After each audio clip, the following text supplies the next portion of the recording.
Olá, é com muita alegria que nós estamos mais uma vez com o programa Palavra de Fé. Nesse dia eu gostaria de poder olhar junto com você e também podermos compreender um pouquinho mais da Palavra de Deus. E essa palavra está na Bíblia Sagrada, no livro de Gênesis, capítulo 32, versículo 22 em diante.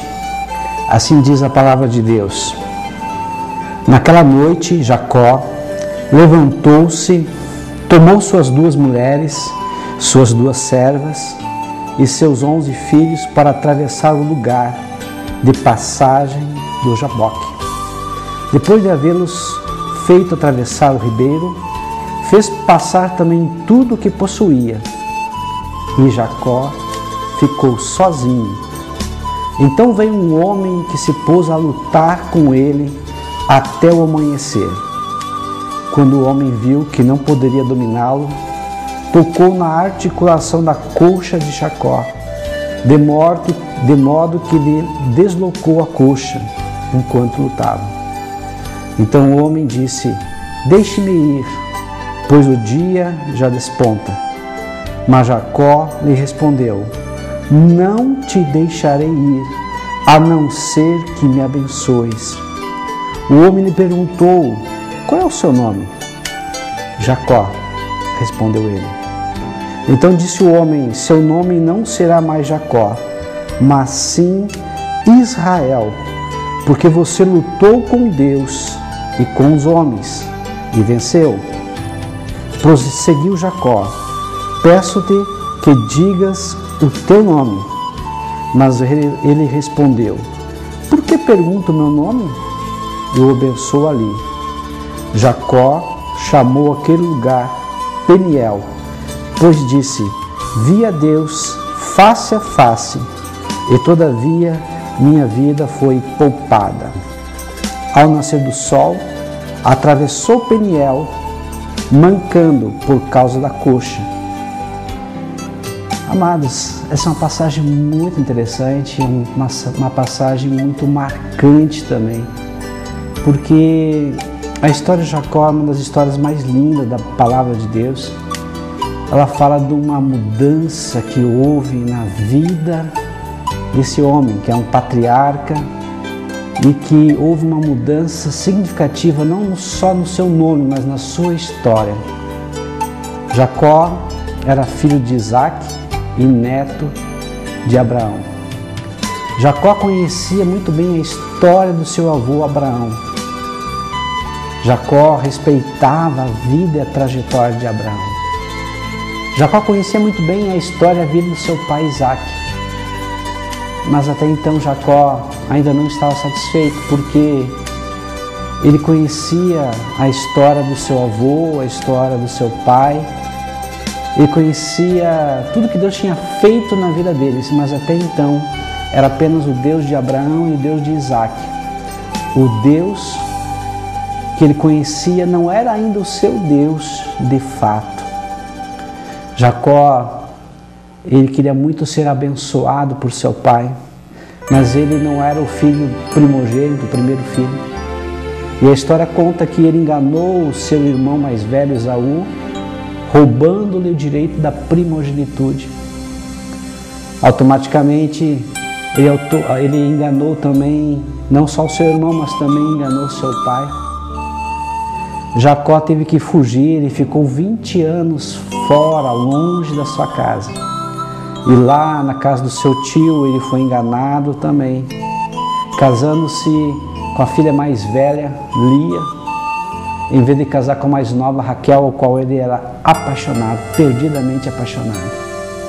O que nós aprendemos dessa história é que tudo que nós plantamos, nós colhemos. Infelizmente, hoje, muitas das coisas que estamos colhendo hoje é porque no passado nós plantamos. Mas pastor, Deus não nos perdoa. É claro que Deus nos perdoa. E a palavra de Deus vai mais longe ainda. Deus lança todos os nossos pecados no mar do esquecimento quando nós confessamos os nossos pecados.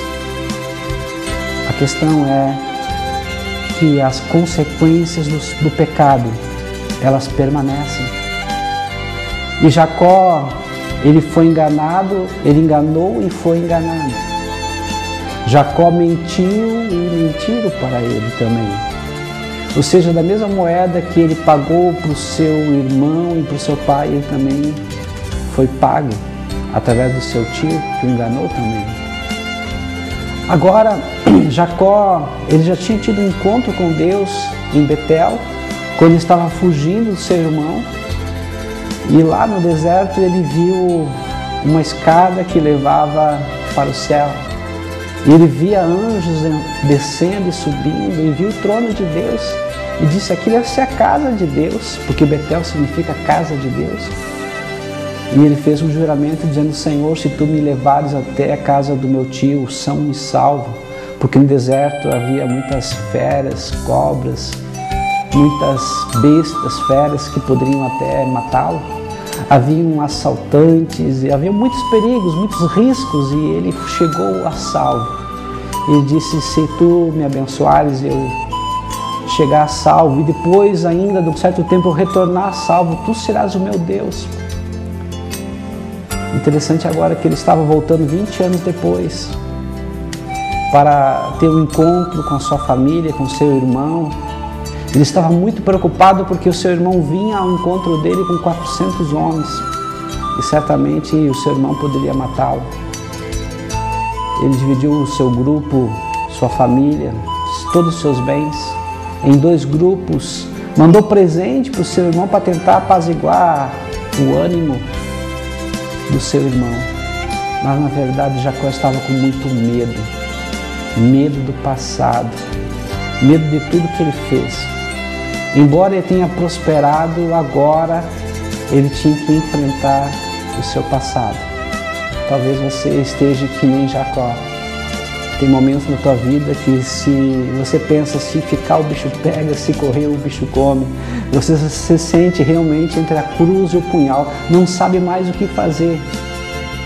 Nem todas as tuas posses, todas as tuas riquezas são suficientes para te manter calmo e em paz. Você vive uma vida agitada. Você está junto de muitas pessoas perto de você, mas você se sente só, abandonado. E você tem que enfrentar o teu passado. O teu passado, ele está vindo agora com muita força, talvez, ao teu encontro. E você não sabe o que fazer. Você não se sente com força para enfrentar esse passado.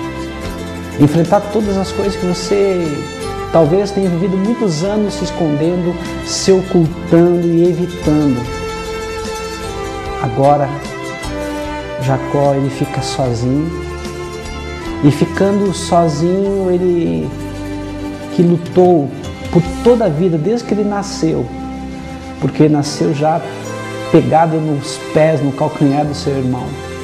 Ele lutou contra o seu irmão, ele lutou contra o seu pai, ele lutou contra a vida, ele lutou contra o deserto, ele lutou contra o seu tio, ele lutou inclusive com as suas mulheres também. Ele passou uma vida inteiramente tentando prevalecer.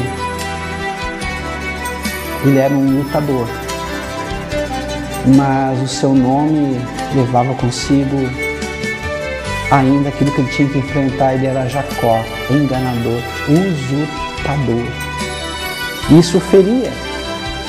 Agora ele estava sozinho naquele vale e ele encontra um homem e começa a lutar com aquele homem. Interessante que Deus se manifesta conosco de várias formas. Para Abraão, Deus se manifestou como um viajante, como um peregrino, porque Abraão era um viajante, um peregrino. Assim como nós somos viajantes e peregrinos também. Nós estamos aqui na terra, mas só de passagem. A nossa terra natal não está aqui. Nós estamos indo para Jerusalém celestial. Nós estamos indo para o porvir. Ele se apresentou para Josué como um soldado, porque Josué também era um soldado. Agora, Deus se apresenta para Jacó como lutador. E Deus pergunta, e faz uma pergunta muito séria para Jacó e disse: qual é o teu nome? Jacó, ele tinha enganado seu pai, passando-se por primogênito, e ele também foi enganado pelo seu tio, quando quis casar com a mais nova e teve que casar com a mais velha, a Lia. Jacó enganou seu pai dizendo-se que era Esaú, o primogênito, e agora Deus faz com que ele tenha que olhar para dentro de si e tenha que dizer a verdade. E ele disse: meu nome é Jacó.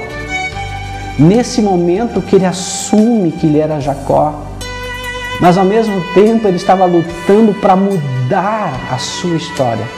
Deus disse: tu não se chamarás mais Jacó, tu se chamarás agora Israel, porque tu lutaste com Deus, não é contra Deus, é com Deus, por isso tu prevaleceste. Interessante que nesse momento, nesse vale, Jacó, agora Israel, teve o seu nome mudado. Deus, o anjo do Senhor, que na verdade prefigurava, ele era Cristo, Jesus Cristo pré-encarnado, era uma teofania, uma manifestação visível de Deus. Ele tinha tocado na coxa de Jacó e a partir daí ele começou a mancar. Interessante o que nós aprendemos desse texto. Quando nós temos um encontro com Deus, o nosso nome é mudado. Quando nós temos um encontro com Deus, a nossa história é mudada. Nós temos um encontro, na verdade, primeiramente conosco mesmo, a gente começa a se entender e nos compreender mais. A nossa vida é mudada, é um recomeço. O nosso andar é mudado, a forma de caminhar, a forma de agir, a forma de ver as coisas mudam completamente. Tudo isso porque ele teve um encontro pessoal com Deus. Talvez você esteja se perguntando: mas pastora, será que eu tenho jeito ainda? Será que a minha vida pode ser mudada? É claro que pode. A única coisa que você precisa é ter esse encontro com Deus. Você tem que ir para Peniel, ir para a face de Deus e lutar com Deus. A tua história vai ser radicalmente mudada, transformada. O milagre de Deus vai acontecer na tua vida. Você vai ter esse encontro com Deus. Você vai ter o teu nome mudado. O teu andar vai ser mudado. Você vai ter um encontro contigo mesmo. Você vai ter um encontro com a circunstância e enfrentar o problema cara a cara e vencer. Mas para isso, você precisa encontrar a Deus. E todo aquele que busca a Deus, com coração, com tudo que tem um encontro com Deus. E a sua vida e a sua história é radicalmente mudada. Feche os teus olhos e peça para Deus entrar no teu coração e que você venha ter a tua vida e a tua história mudada. Em nome de Jesus. Amém.